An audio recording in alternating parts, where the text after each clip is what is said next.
자, 이번 시간에는 우리 데이터베이스에 대한 구체적인 사용법을 살펴보기에 앞서서 데이터베이스가 무엇이고 왜 사용하는가 라는 것을 스프레드시트, 엑셀 같은 것이죠. 스프레드시트와 데이터베이스의 차이점을 통해서 살펴보고 동시에 공통점도 좀 살펴볼 겁니다. 자, 왼쪽은 스프레드시트 화면이고요. 그리고 오른쪽은 MySQL을 통해서 이미 제가 미리 추가해 놓은 데이터를 화면에 출력하고 있는 모습입니다. 자, 보시는 것처럼 MySQL과 같은 관계형 데이터베이스의 중요한 특징은 스프레드시트와 마찬가지로 데이터를 말하자면 표의 형태로 표현해 준다 라는 것이 이 두 개가 갖고 있는 공통점이고요. 그리고 그 공통점에 걸맞게 그 두 가지의 기능이 서로 거의 비슷해요.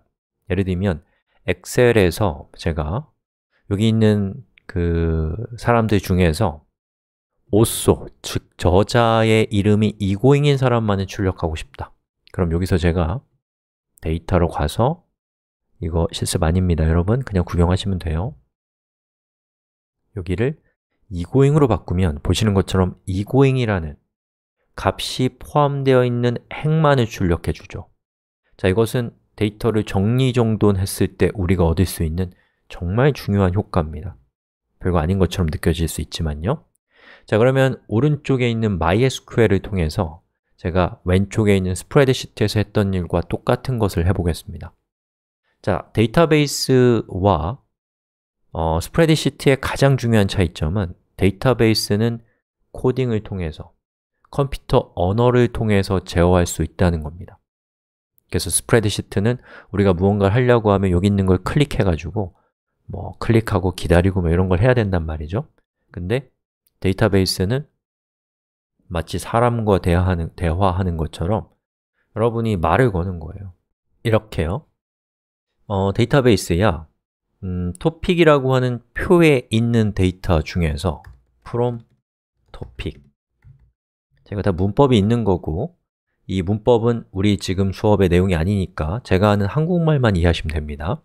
자, 토픽이라고 하는 테이블로부터 데이터를 가져오는데 그 중에 내가 원하는 것은 뭐냐면 어디에 있는 데이터를 원하냐면 여기 오쏘라고 하는 컬럼의 열에 있는 데이터 중에 값이 이고잉인 데이터만을 나는 원해. 그러니까 그 데이터만 선택해서 셀렉트해서 가져와.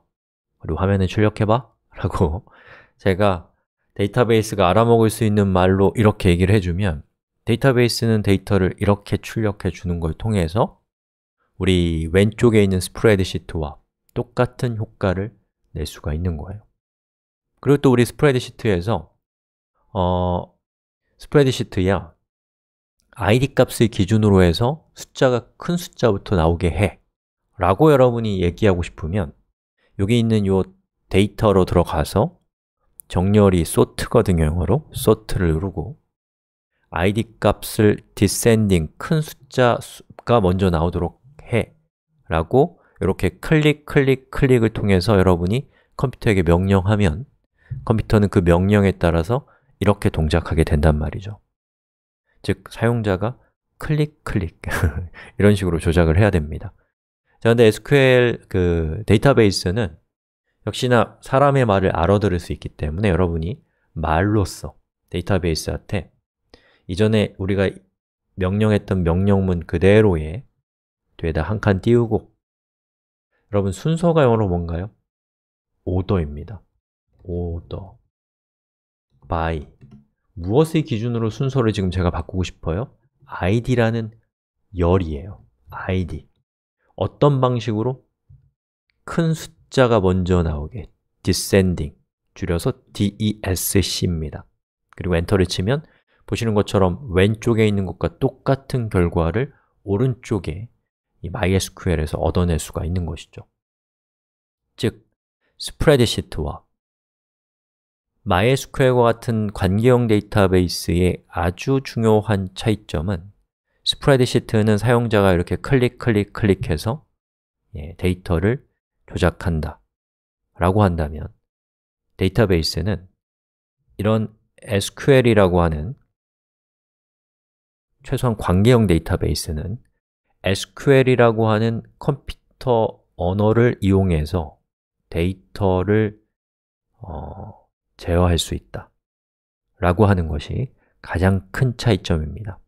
즉, 코드를 통해서 데이터를 조작할 수 있다라는 것이 얼마나 중요하고 큰 차이점인지 아직은 코딩을 해보지 않은 분들은 이해하기가 어렵습니다. 그래서 제가 그 얘기를 길게 하진 않겠지만 여러분이 나중에 데이터베이스 공부를 끝내고 그리고 컴퓨터 언어, 예를 들면 뭐 파이썬, PHP, 자바, 루비 이런 언어를 배우고 나면 이것이 얼마나 중요하고 혁명적인 일인지 여러분이 아시게 될 겁니다.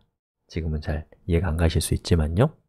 아무튼 우리가 이렇게 데이터베이스를 구축하면 지금 제가 설명드린 이런 특성을 이용해서 우리는 데이터베이스에 저장된 데이터를 웹을 통해서 사람들에게 공유할 수도 있고 또 앱을 통해서도 공유할 수 있고 그리고 데이터를 빅데이터나 인공지능을 이용해서 분석할 수 있다는 것이죠.